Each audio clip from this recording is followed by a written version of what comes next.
Olá, boa noite. Estamos aqui juntos, mais uma edição do Evangelho Online, a nossa última edição do Evangelho do ano de 2014. Nosso encontro de hoje está sendo reapresentado. Nós fizemos a gravação desse momento justamente para poder permitir que estejamos juntos no dia 25 de dezembro, tendo hoje a companhia mais do que agradável do nosso companheiro, trabalhador espírita, da instituição espírita Os Essênios aqui de João Pessoa, nosso amigo Otávio Caumo, e nós iremos finalizar o ano, né, Caumo, falando do início, né? Falando sobre Moisés, o Cristo e o Espiritismo.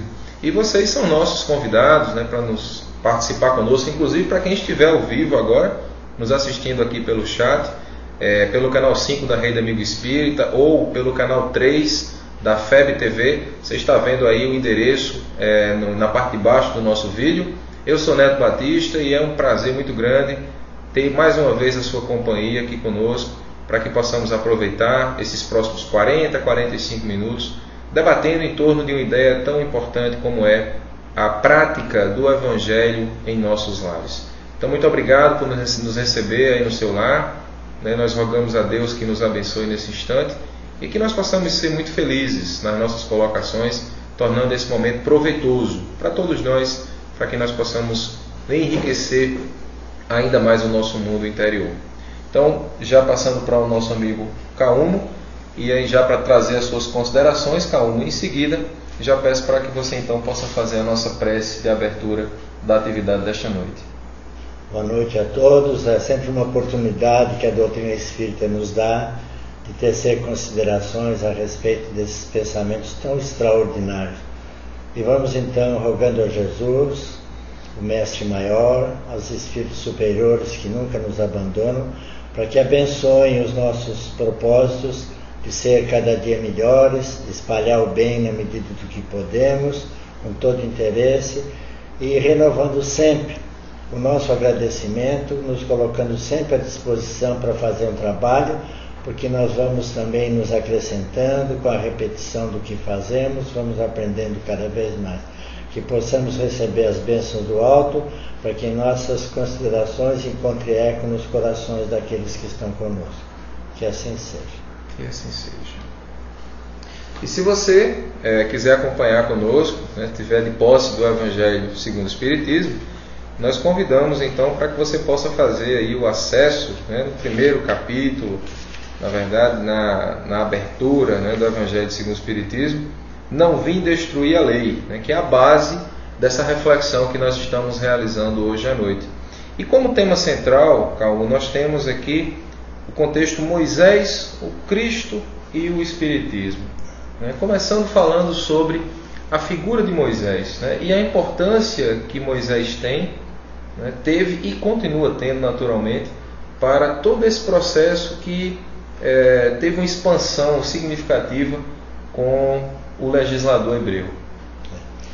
Nós somos apaixonados pelo Evangelho segundo o Espiritismo, um livro não só de leitura de prece, mas de estudo aprofundado, porque Kardec foi muito feliz na sua elaboração. Não é um livro psicografado, como nós costumamos ressaltar, é um livro escrito pelo escritor Allan Kardec, que num determinado instante estava no seu gabinete e percebeu que aquelas suas informações iniciais, que o Espiritismo era uma doutrina filosófica de consequências morais, porque falar em religião naquela altura era contraproducente. As religiões estavam meio desacreditadas, não muito diferente do que acontece nos dias de hoje. Um materialismo muito forte no momento. Materialismo, mas querendo que o fiel ajude a religião do que a religião ajude o fiel.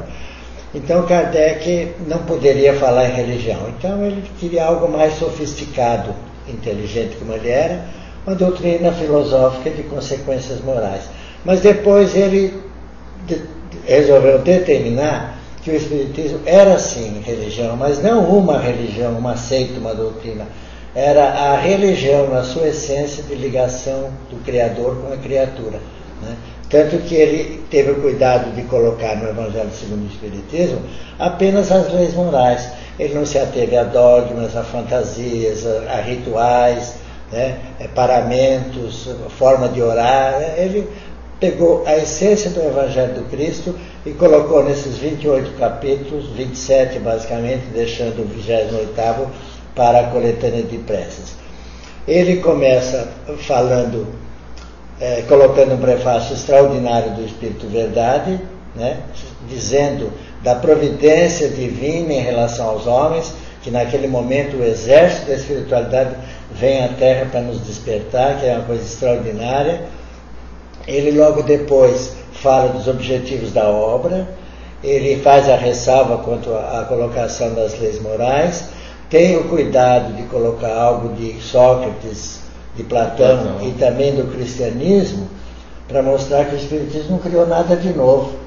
Tudo é velho. O Espiritismo veio tirar o véu de determinadas mistificações, de determinadas fantasias que existiam, mas que Sócrates já falava na imortalidade da alma, da reencarnação e etc. Então o que Kardec vem fazer é atualizar numa linguagem mais acessível aquilo que a humanidade já conhecia. E ele foi muito feliz quando ele coloca no capítulo 1 as 3 revelações, porque ele deixa muito claro que Deus cuida de nós permanentemente, mas que as coisas não podem ser atropeladas.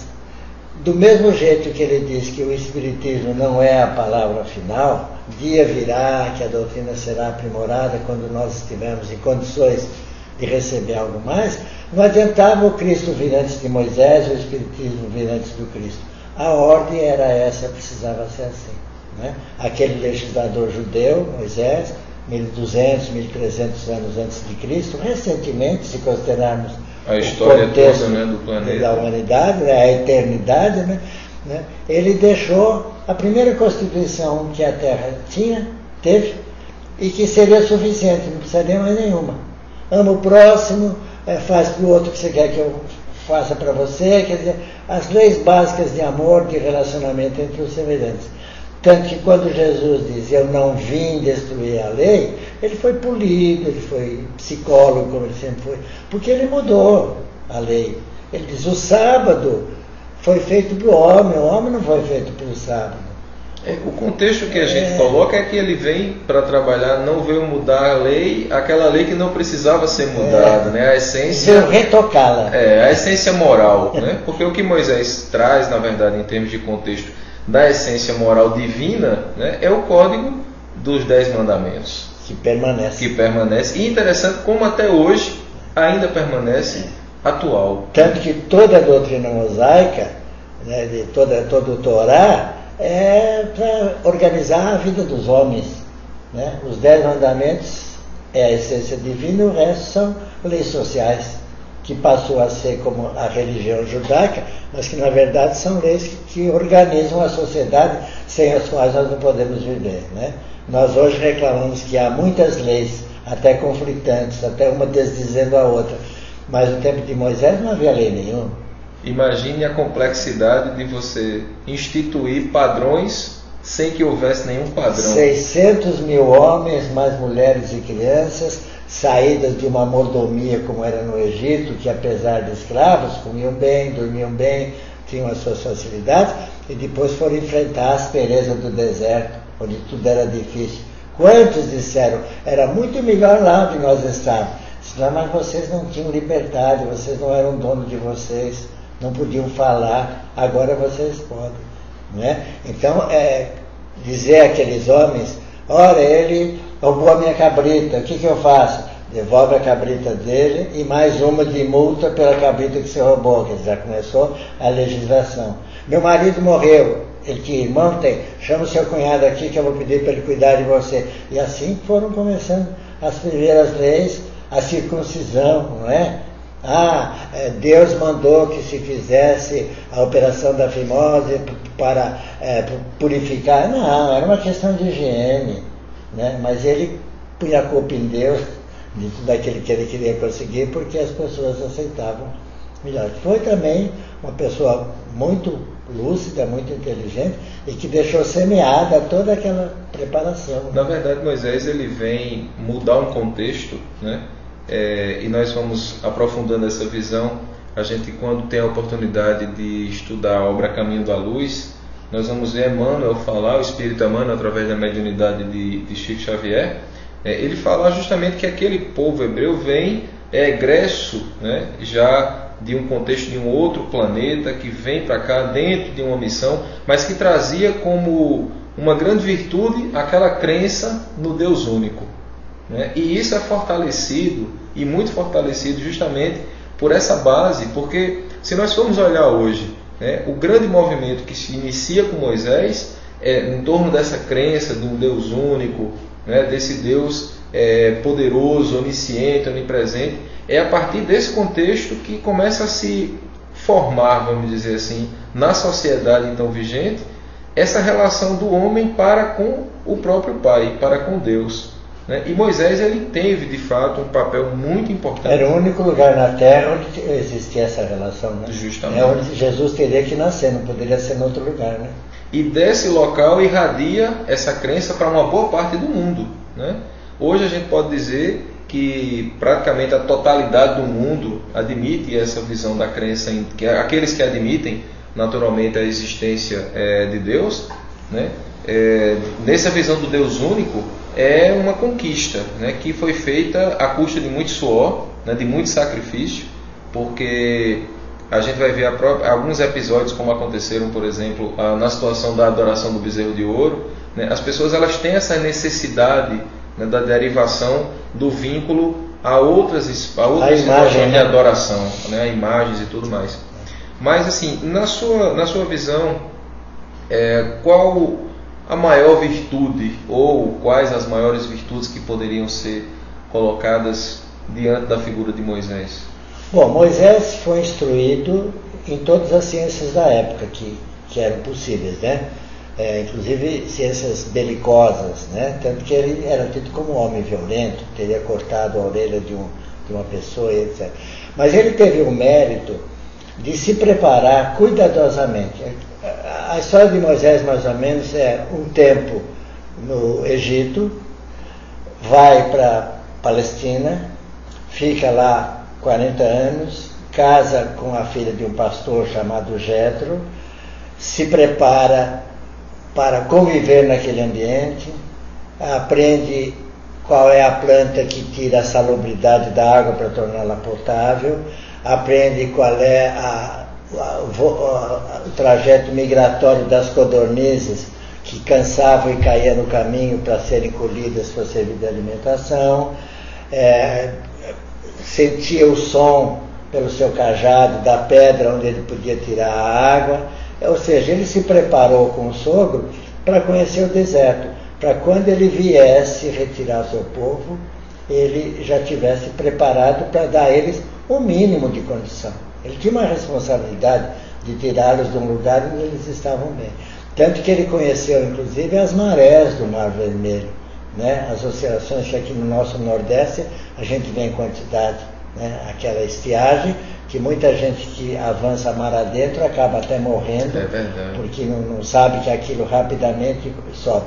Então Moisés, quando ele disse, vamos agora que o rio baixou, né? Ele atravessou, os soldados foram atrás, a água subiu, os cavalos se perderam, armas, eles acabaram ainda recolhendo uma parte daquilo que os soldados perderam na enchente, né? E isso tudo dentro da fantasia que o mundo sempre viveu, passou como a abertura do mar, o poderio, quando ele nada mais fez do que conhecer os fenômenos da natureza. E isso não diminui absolutamente nada. Não, ele se preparou lá na frente para uma tarefa, quer dizer, ele teve o cuidado de preparar o caminho para aqueles que ele teria que conduzir, para que sofressem o mínimo possível, tivessem o menos possível de problemas, não é? Ele era o condutor dessa gente, ele era o responsável, né? E tinha a questão aí toda da responsabilidade, né? Pela preparação. E a gente vê até hoje, né? Como nós temos contato com esse contexto espiritual, a gente vê que tudo parte de uma programação espiritual, claro, né? A partir já de toda a organização do ambiente, para que ele viesse lançar essas bases do que a gente poderia chamar de uma nova sociedade. Como aconteceu com João Batista quando preparou os caminhos de Jesus. Ainda hoje eu li um livro do Chico Xavier, escrito por doutora Marlene Nobre, de parceria com um médium amigo do Chico. Não será 2012, em alusão ao calendário maia, etc. Mostrando como as coisas vão acontecendo, não por um fatalismo, mas por uma conveniência. Se a humanidade conseguir ficar até 2019 sem a Terceira Guerra Mundial, não precisará que certos acontecimentos ocorram, etc. Porque eles estão fazendo o possível e o impossível. Veja quantos estadistas, ditadores caíram repentinamente, né? Assim, muito depressa em comparação a outros momentos históricos. Né? Então, você vê que há um comando sobre tudo isso. Eles se reúnem, discutem, há um congresso, há um senado lá na espiritualidade. Chamam os espíritos em mais condição e decidem, vamos fazer assim, vamos desse jeito, aquilo está acontecendo assim, o que nós podemos fazer para interromper? Vamos botar a cabeça de algum líder lá para reverter esse quadro e tal. Nós nunca estamos deserdados, né? Parece que é desonestidade, tudo tomou conta do mundo, mas não tomou, não está tudo controlado. Tudo sob controle. Tudo controlado. Pois é, nós estamos aqui em mais uma edição do Evangelho Online. Estamos nessa última edição do ano de 2014, muito felizes, né? Estamos completando praticamente todas as semanas, né? Salvo uma ou outra semana que nós não tivemos a apresentação do Evangelho, em função naturalmente de algum evento espírita que tenha ocorrido, mas estamos aqui hoje tendo a oportunidade, né, a alegria de ter a presença de Otávio Cauno. Ele é vinculado à instituição espírita Os Essênios aqui da cidade de João Pessoa. E nós estamos conversando sobre o tema Moisés, o Cristo e o Espiritismo. E aí nós vamos entrando na segunda parte do nosso momento aqui, Cauno, falando sobre o Cristo. E quando a gente lança o olhar em relação a Jesus, é interessante observar, eu já falei, né, no primeiro momento que Emmanuel ele narra no livro A Caminho da Luz, a governança espiritual do planeta, ela é do Cristo. Segundo a ciência, nós temos aproximadamente 4 bilhões e 600 milhões de anos na formação do planeta. E essa é uma conta difícil da gente entender, né? Porque nós não conseguimos imaginar o que sejam 4 bilhões e 600 milhões de anos. Quando a gente faz uma comparação que os dinossauros, né, segundo a ciência, desapareceram da Terra há 65 milhões de anos, que é um número infinitamente menor do que os 4 bilhões e 600 era milhões. glacial há 20 mil anos, né? Foi um dia desse, né? Aí a gente olha quem estava lá no início do pensamento do planeta. Jesus. Então, o decorador Jesus da Terra. Já era, né, o engenheiro, vamos dizer assim, né? Isso o engenheiro do nosso planeta. E a gente não tem ainda hoje, naturalmente, a dimensão, né, do tamanho, da envergadura espiritual do Cristo, pela nossa própria dificuldade de compreender. Mas além de dividir a história em antes e depois dele, o que mais nós poderíamos destacar na figura do Cristo, na sua vinda aqui à Terra?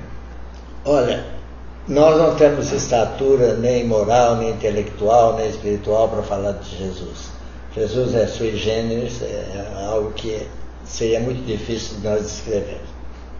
O que nós temos que observar é que Moisés veio e foi até rápida a vinda de Jesus depois de Moisés, não é? 1200 anos, quer dizer, 1 milênio e pouco, né?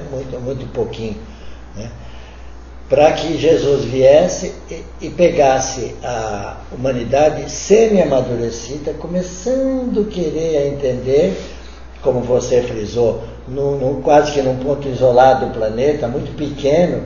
A Palestina é uma caixa de fósforo comparado à Terra, que também não é um dos planetas maiores, né? Mas o Cristo vem e com muito cuidado, porque ele não podia ferir. As pessoas tinham seus hábitos, as suas crendices, como você acabou de falar do bezerro de ouro, tinha que fazer as oferendas, levar as pombas para o templo. Aquele que tivesse o filho varão, o homem, tinha que pagar um tributo pequeno, mas aquele que tivesse mulher, a mulher não tinha nenhum valor, nenhuma importância, já era onerado com uma taxa maior, etc. E o Cristo vem para enfrentar todos aqueles conceitos. E ele, na verdade, não foi compreendido. A gente, se analisar corretamente, nós vamos ver que o Cristo não foi para o tempo que ele veio. O Cristo foi para nós, agora. Agora nós estamos tentando compreender Jesus. Tentando. Porque ainda quando ele fala, se alguém te mostrar um lado da verdade, mostra o outro, ou seja, se alguém te bater na face, dá outra. Né? Como é que pode? Tanto que o próprio Emanuel, quando era o senador romano, mesmo a esposa tendo dito quem era Jesus, a grandeza de Jesus, ele dizia, eu não posso acreditar num cara assim esquisito, que fala umas coisas que ninguém entende. Né? Se alguém te rouba, pedir a sandália, dá a capa. Se alguém te bater de um lado, dá o outro. Se alguém mandar caminhar 1000 passos, caminha 2000. Né? Ama o teu inimigo. Como vou amar meu inimigo? Acho que ele não é muito bom. Fazei o bem aos que vos perseguem e caluniam. Orai pelos que vos perseguem e caluniam. Amai os vossos. Você imagina isso hoje, amai, né? Os vossos inimigos. Quer dizer, né? Caridade com aquele que te ofende e tal. Quer dizer, porque nós não entendemos os mecanismos do Evangelho, quando forem bem compreendidos, vão ajudar muito a humanidade. Nós ainda pensamos, fazendo um pequeno parêntese, entrando no coração de Francisco de Assis, é dando que se recebe, é perdoando que se é perdoado. Quando eu entrei para a doutrina espírita, eu li é dando que se recebe, eu dizia, eu preciso dar alguma coisa para depois receber. Eu preciso perdoar alguém para que Deus me perdoe. Com o passar do tempo eu percebi que não é assim que funciona. É ação e reação simultânea. Ao perdoar eu já me perdoei. Se eu tenho mágoa de alguém e perdoei, eu que me limpei. Eu que tirei de dentro de mim a mágoa. A mágoa talvez nem existisse no coração do outro, existia no meu.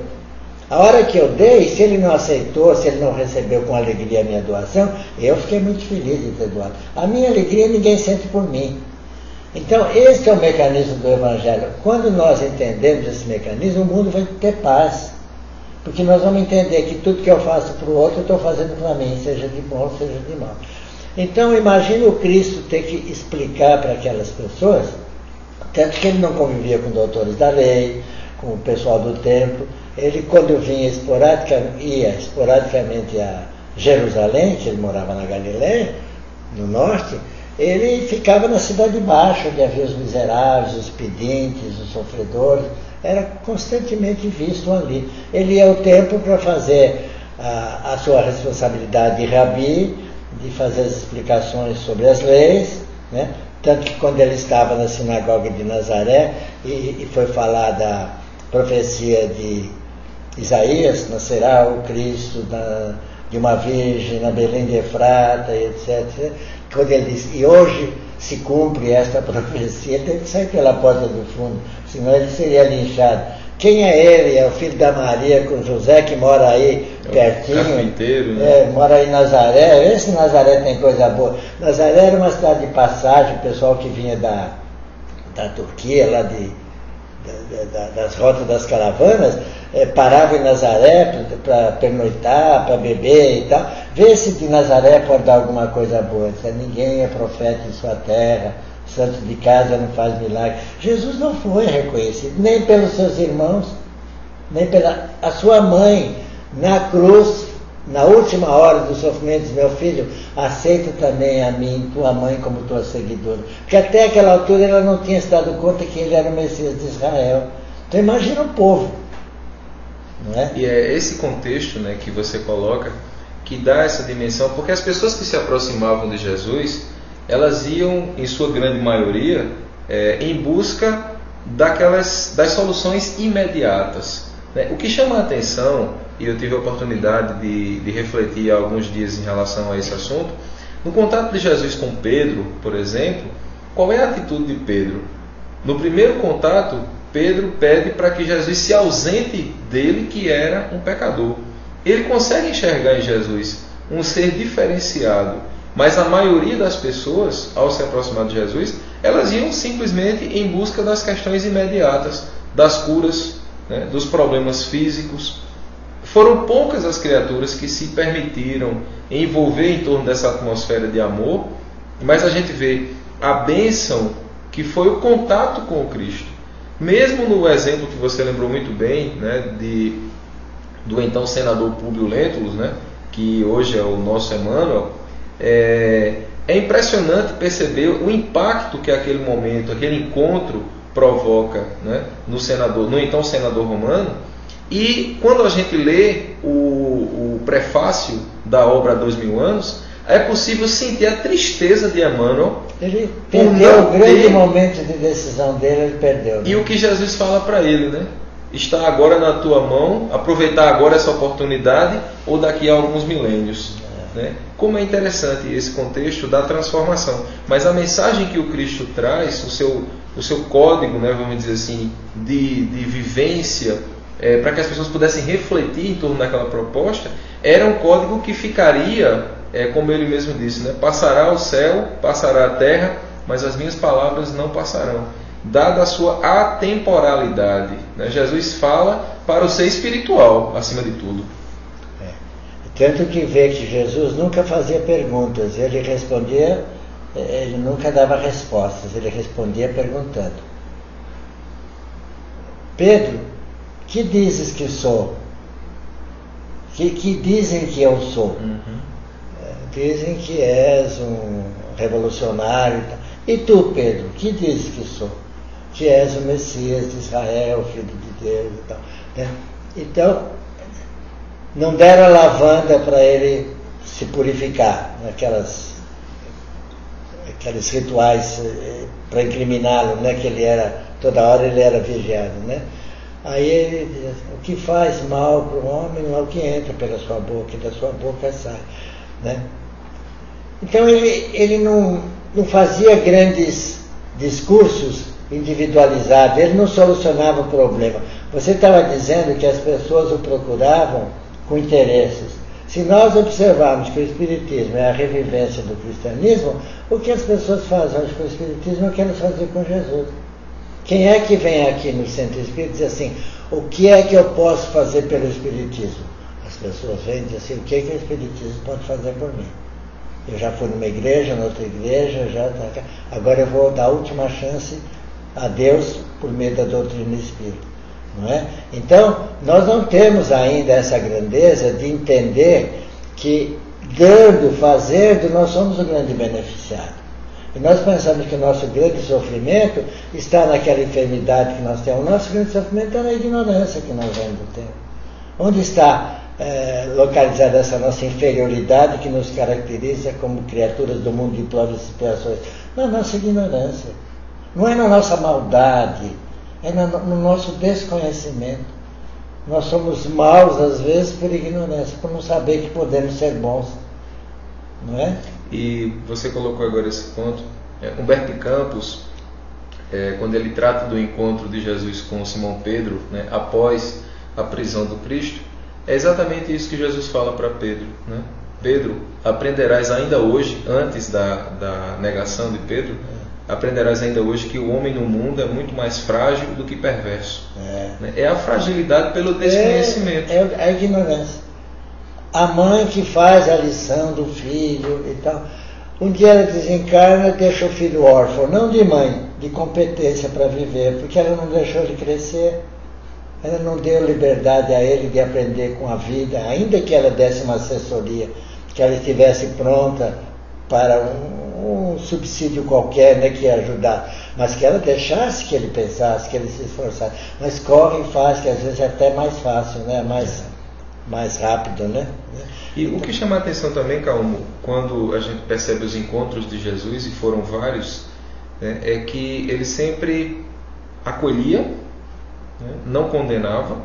E não cobrava nada. Não cobrava nada e deixava sempre um alerta. Né? Ele não concordava com o erro. E ele dizia sempre, vai, não tornes a errar, para que não te suceda algo pior. Um processo de educação acima de tudo, né? Deixar a pessoa, ele acolher a pessoa, independente do que ela tenha feito, né? Envolvê-lo naquele momento com um sentimento nobre, de respeito à pessoa, mas deixar aquela possibilidade, né, para o futuro, para que a pessoa pudesse refletir e não incorrer novamente nos mesmos erros, porque aí, como ele mesmo dissera, né, ele não vinha derrogar a lei, né, e ele sabia que naturalmente, naquele contexto de lei, as nossas ações elas trazem consequências, né, dentro da visão de lei de causa e efeito. E um outro ponto também muito interessante, que a gente pode refletir em torno dessa ideia, é que essa reflexão, inclusive, eu tenho feito algumas vezes, né, com algumas pessoas nas nossas atividades de estudo. É muito provável que esta seja a nossa primeira encarnação na condição de espíritas, né? É provável, mas é muito improvável que nós não tenhamos tido alguns contatos com a proposta do Cristo em existências anteriores. E é esse, né, o momento, já que fazendo essa transição agora já para essa visão da doutrina espírita, né, que nós vemos hoje. A doutrina espírita ela representa essa busca pela essência do Evangelho do Cristo, como você falou no início, quando Allan Kardec se debruça em torno da moral, né, e é interessante a gente perceber hoje como a moral ela está em alta, né, como esse valor da moral, né, da ética, da relação das pessoas com a própria vida, consigo, né? Mas Allan Kardec ele traz esse contexto moral a partir da proposta do Cristo e traz uma proposta de vida acima de tudo, né? E o Espiritismo vem numa hora muito difícil para o mundo, porque as pessoas estavam perdendo a crença, né? Em função do fato de o contexto da Idade Média, né? Com todas as suas consequências de perseguição, inquisição, de mortes, né? Que foram colocadas ali, entre aspas, né? Em nome de Deus, e todas as barbaridades, né? Que lamentavelmente foram cometidas pela própria ausência de uma consciência desperta, né? E na sua visão, esse surgimento do Espiritismo, ele representa também dentro desse contexto de que a doutrina ela traz de volta essa visão de Jesus e fortalece mais a nossa relação com a própria vida? As coisas têm que ter uma sequência. Diz o caboclo que não se coloca o carro na frente do boi, né? Esse é um ditado nosso aqui. Então, tinha que vir Moisés, como antes de Moisés já tinha tido Abraão, né? Quando se formou o Estado judeu, né? Depois veio Moisés, preparou alguma coisa, veio Jesus, semeia, porque Jesus, como eu disse, não foi para aquele tempo, nós naquele tempo não estávamos em condição de entender, né? Então ele vem, escolhe alguns dos seus discípulos pela hierarquia espiritual que já tinha, apesar da situação rudimentar que ocupavam socialmente, analfabetos, pobres, simples, pescadores, um publicano que ele percebeu que estava mais ligado no que ele falava do que na sua tarefa de receber impostos, que era a sua subsistência, inclusive, né? Vai ter a casa de Zaqueu, porque percebe que aquele homem tem um bom sentimento, ele não podia ser julgado porque ele fazia um trabalho dentro do contexto social, mas ele tinha coração, tanto que ele falou, aqueles a quem eu prejudiquei, eu devolvo em dobro, em triplo, eu quero cuidar de todas as pessoas a quem eu causei danos, etc. Ele encontra Saulo, né, na estrada de Damasco, e não tem raiva daquele homem que havia matado Estevão, né, porque era um divulgador da doutrina do Cristo. Ele sabia que ali estava um homem firme e verdadeiro, e que com a tenacidade que ele defendia as leis de Moisés, e por isso ele tinha feito tudo aquilo, ele seria o defensor da doutrina do Cristo. Então o Cristo olha e diz para ele, eu quero que você mate o homem velho que há em você, para renascer novamente e ser o grande arauto do meu evangelho. E Paulo foi o grande apóstolo. Então, sem a contribuição de Paulo, muito provavelmente nós não teríamos tido acesso à mensagem do Cristo. E Cristo podia dizer, já que ele não gosta de mim nem dos meus, eu também não quero nada com ele. Mas Jesus estava acima de tudo isso. Ele falava, ele é mais um equivocado que precisa ser orientado. Só que ele tem conteúdo, com ele vale a pena. É chamado de gastar vela com bonde de fundo. Né? Com ele vale a pena eu me preocupar, porque ele vai dar coisa boa aí. Né? Então, criou Paulo como o grande apóstolo do cristianismo. Né? Então, depois de tudo isso, 20 séculos, 18 séculos e pouco, se passam, e chega então o momento de cumprir aquela promessa do Evangelho de João. Rogarei a meu Pai, ele vos enviará o Consolador, e etc. O que só complementando o que você está falando, é importante a gente destacar também, porque quando se fala, né, que há de vir reestabelecer todas as coisas, o Consolador virá reestabelecer. Já existiu então. E já se tinha aquela visão de que aquela proposta ela seria alterada, adulterada. Né? Então haveria necessidade de um Consolador no futuro para reestabelecer aquilo que estava sendo trazido naquele momento. Né? Esses conceitos nós temos que ter muito cuidado quando usamos, porque nós estamos falando como espíritas. O Espiritismo é o Consolador prometido por Jesus. Muito bem. Por que não é o catolicismo? Por que não é o protestantismo? Por que não é a Seixonoe e tal? Né? Então, muitas vezes, os nossos irmãos de outras doutrinas nos acham pretensiosos. Né? O Espiritismo é o Consolador prometido. Mas não é que ele é o Consolador prometido.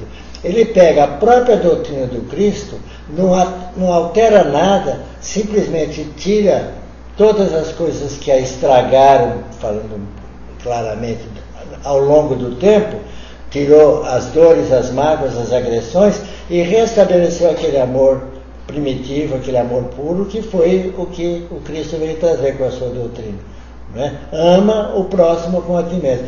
Tanto que ele acabou sintetizando aqueles 10 mandamentos de Moisés, que já eram, como eu disse, a primeira Constituição que o mundo conheceu, bem resumida, com 10 artigos apenas.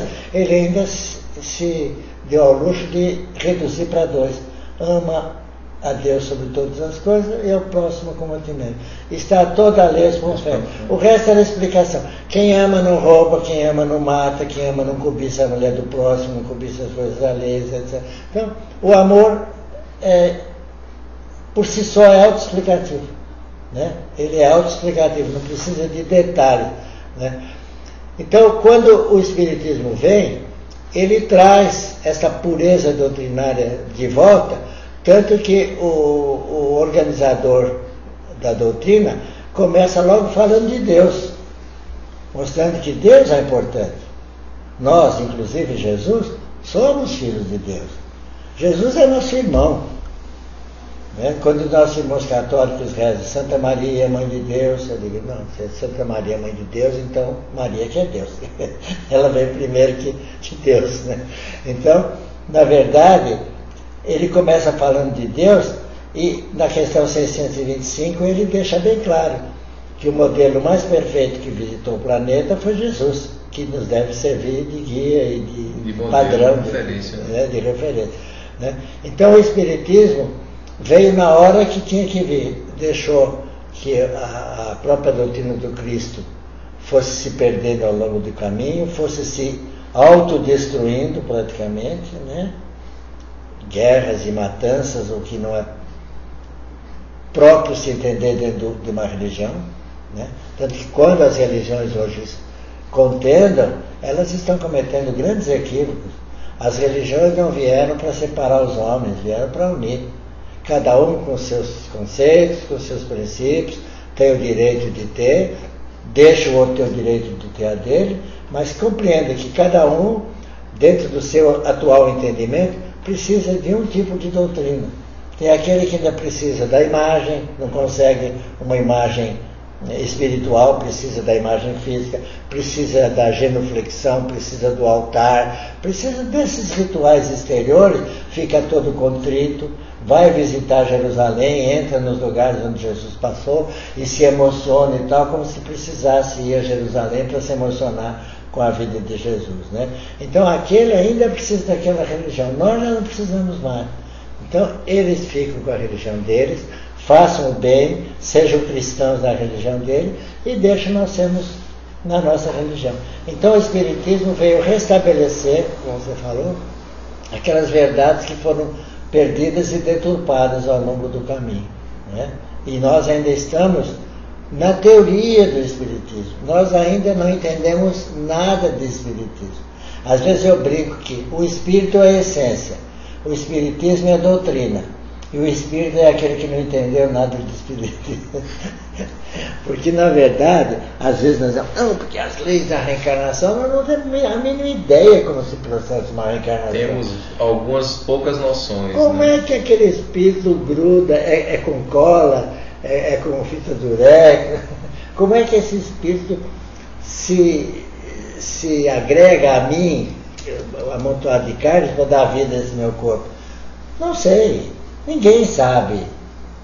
É um mistério ainda, não é isso? A própria criação do espírito. Tem questões aí que... amor era celestial, Deus vai criando. Aí vamos fazer os primeiros estágios no reino mineral para aprender de coesão, de dilatação. Depois vamos nos animais menores, vamos nos vegetais, aprender da fotossíntese, aprender aquilo. Tudo isso, conhecimentos que vão ficando no inconsciente desse princípio espiritual, que mais tarde vai chegar no homem e vai ser usado com alguma utilidade. Foi aprendido lá atrás, sem saber nem que estava aprendendo. Né? É todo um processo, né? A gente tem aqui a interação do Ismael, né? Ele fez 2 participações aqui, por sinal bem interessantes. Ele colocou, quando você falou em relação a Paulo, né? Interessante como esse espírito está ligado às 3 revelações fortemente. Foi judeu fervoroso, grande divulgador do cristianismo e participou diretamente da codificação com pelo menos 2 mensagens. Uma sobre caridade e outra sobre perdão das ofensas. E outra, importante essa reflexão agora sobre o Consolador Prometido. É a continuação da mensagem do Cristo que encontramos profundamente refletida dentro da doutrina espírita. Mas o lema não é fora do Espiritismo não há salvação, e sim fora da caridade. O Espiritismo não se coloca acima de nenhuma outra corrente religiosa. E é essa a mensagem, né, que é importante. Você foi muito feliz fazendo essa reflexão, porque às vezes algumas pessoas colocam isso até de uma forma como se houvesse essa intenção, né, da doutrina espírita de se colocar acima. E não é essa a leitura. Naturalmente, nós compreendemos esse contexto de terceira revelação pelo momento em que o mundo passava. Mas o que nós colocamos acima de tudo é compreendendo que a essência moral que o Espiritismo entende e defende que precisa ser estabelecida, ela deve prevalecer nas relações sociais. E essa essência moral, ela não difere em nada se nós olharmos, por exemplo, para a religião católica, e nós vamos vendo todos os movimentos que a Igreja Católica tem feito, principalmente nesses últimos tempos, né, para se aproximar mais das pessoas, para reconhecer equívocos que foram cometidos ao longo da sua trajetória, e isso em nada a diminui, muito pelo contrário. E todos nós, inclusive, ou a grande maioria, né, de nós, temos como o próprio Chico Xavier falava, né, nós temos um agradecimento pela Igreja Católica por toda a trajetória, né, pela conservação. Eu conheci Deus, Jesus, José, Maria, tudo na Igreja Católica. Pois é. Quando a gente fala nesse vínculo moral, na verdade, é para mostrar que o planeta ele vai vivendo momentos novos. E é esse momento novo que se aproxima agora, né, que vai colocar em evidência esse contexto moral. Então não é que o Espiritismo ele vai abarcar o mundo inteiro, né? Porque seria de fato muita presunção, mas é definir que essa essência moral, sim, ela irá permear o mundo inteiro. E na medida em que o tempo for passando, independentemente de onde a pessoa esteja, seja ela budista, seja ela protestante, seja ela católica, enfim, espírita. O amor não tem religião. Exato, né? Essa que é a grande definição. O amor não tem religião. E é nessa relação com o outro, nesse exercício de amor, que nós vamos ter a oportunidade de crescer, né? Crescer do ponto de vista espiritual, crescer para um novo amanhã. Esse comentário que eu fiz é que muito espírita novato, deslumbrado com a doutrina, diz que se as religiões são as escolas, a doutrina é o espiritismo é a pós-graduação, é o doutorado das religiões. Então essa pretensão não pode. E às vezes são conceitos entendidos equivocadamente. Quando foi escrito Brasil, coração do mundo, pátria do Evangelho, eu lembro que um amigo chileno falou assim: vocês são muito pretensiosos, Brasil, a pátria do Evangelho. E o Chile, como é que fica? Eu falei: mas você entende que ser a pátria do Evangelho é o quê? É bom ou é ruim? É privilégio ou é responsabilidade? É alegria ou é sofrimento? Porque não imagine que ser a pátria do Evangelho é ficar sentado nas nuvens, mandar mensagem de Evangelho, trocar o Evangelho por dívida externa, falar com os americanos que ele perdoa as nossas dívidas e nós mandamos o Evangelho para ele. Não, a pátria do Evangelho é a pátria da dor, porque é a pátria do Cristo, e o Cristo tudo que fez por meio da dor. Ninguém sofreu mais que Jesus, inclusive a injustiça de ter sido morto indevidamente num processo judiciário incorreto, que atropelou as leis até vigentes na época, não podia ter sido condenado pelo pequeno sinédrio, mas tinha um pressa de tirar Jesus, né? Então Jesus sofreu todas as represálias, todas as injustiças que alguém que queira dar testemunho do Evangelho possa ter sofrido. Por que imaginar que o Brasil, como pátria do Evangelho, vai ser a pátria do privilégio? Não, é a pátria do sofrimento mesmo. O que nós temos é que dar testemunho de fé, de serenidade, apesar do sofrimento, nos mantermos firmes, coerentes, acreditando que tudo isso está sendo organizado, cuidado, e que um dia vai valer a pena. Eu estou achando que aqui a gente já está conversando sobre um ponto a ponto que pode ser em breve, com esse tema, viu? Brasil, coração do mundo, pátria do Evangelho. Mas, minha gente, nós estamos chegando ao final. O nosso Evangelho tem duração de 40, 45 minutos. Nós estamos chegando ao final do nosso encontro desta noite. Muito felizes, né, pela oportunidade. Ao Kaumo, nosso mais sincero agradecimento pela oportunidade de estarmos aqui juntos, dentro de um tema naturalmente importante, né? E se eventualmente você não assistiu, não se preocupe. Se assistiu só um trecho do nosso Evangelho Online de hoje, não se preocupe, que logo em seguida esse vídeo será disponibilizado no YouTube, na nossa página. Você pode acessar aí o endereço que está aparecendo logo abaixo, para você poder assistir na íntegra o nosso vídeo de hoje, e também a praticamente todos os vídeos que nós temos tido a oportunidade de produzir aqui no Departamento de Comunicação Social da Federação Espírita Paraibana. Kaumo, muito obrigado pela oportunidade. A oportunidade, quem agradece, pela oportunidade, quem agradece sou eu. É sempre uma alegria falar do Espiritismo. Eu mudei a minha vida, eu fui empresário, eu vendi a minha indústria para poder ter mais tempo de cuidar da doutrina espírita. Foi a melhor coisa que eu podia ter feito. E sou muito agradecido pelas oportunidades que a Federação tem me dado, palestras desses programas, já fiz o outro programa 2 vezes, agora esse. E dizer que eu gostaria de desejar a todos um Natal muito feliz, um Natal cristão, um Natal sem muito Papai Noel, sem muito São Nicolau, e com Jesus Cristo. Lembrar de cantar parabéns a você, porque Jesus, às vezes eu me pergunto, como é que será que Maria comemorava o aniversário de Jesus?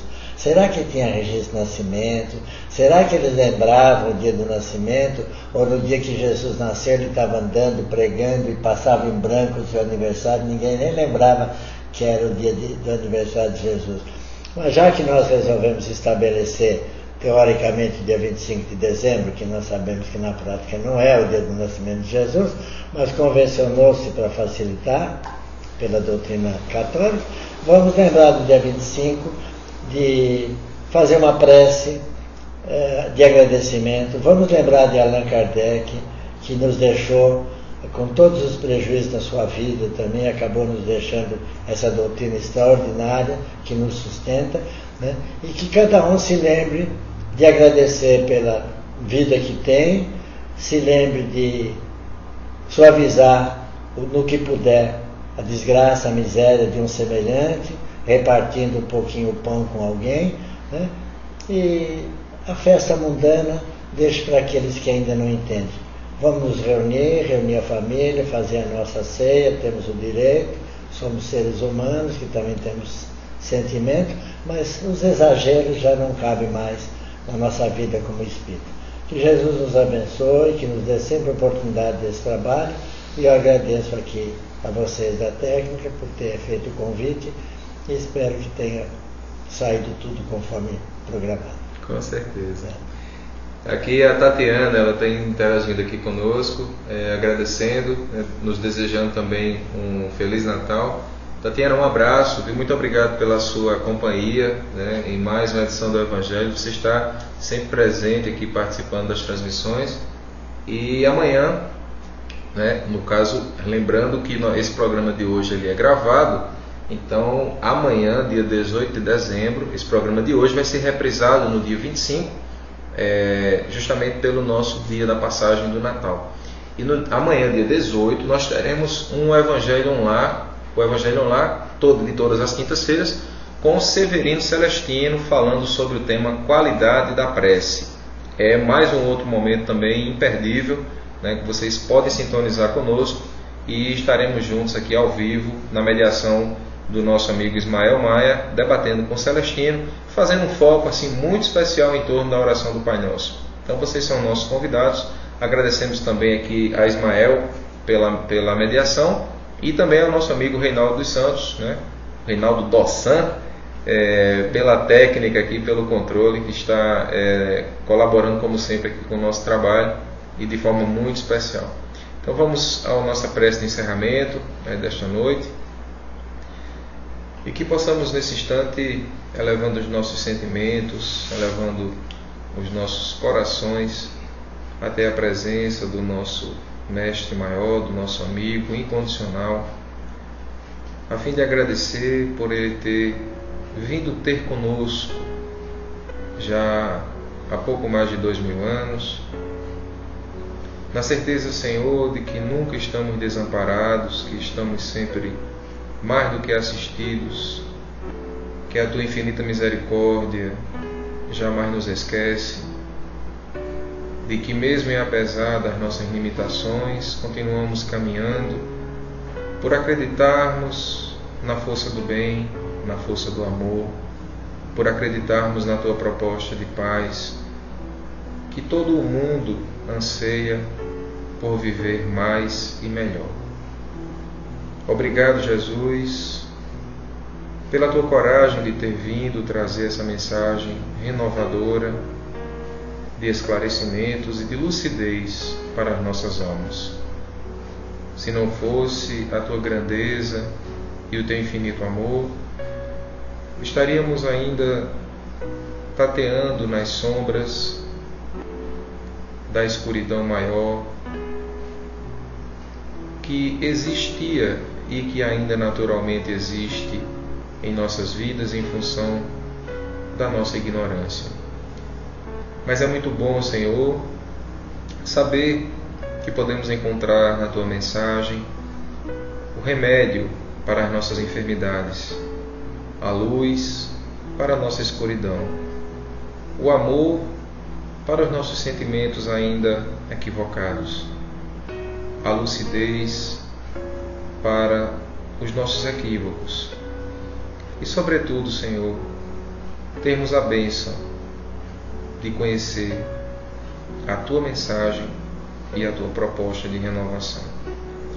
Queremos aqui agradecer a todos os que participam conosco deste trabalho, pedindo que Tu possas abençoar o nosso ano de 2015, que possa ser um ano de continuidade das nossas tarefas, na produção, na mensagem que levamos a todos os internautas, com a Tua permissão.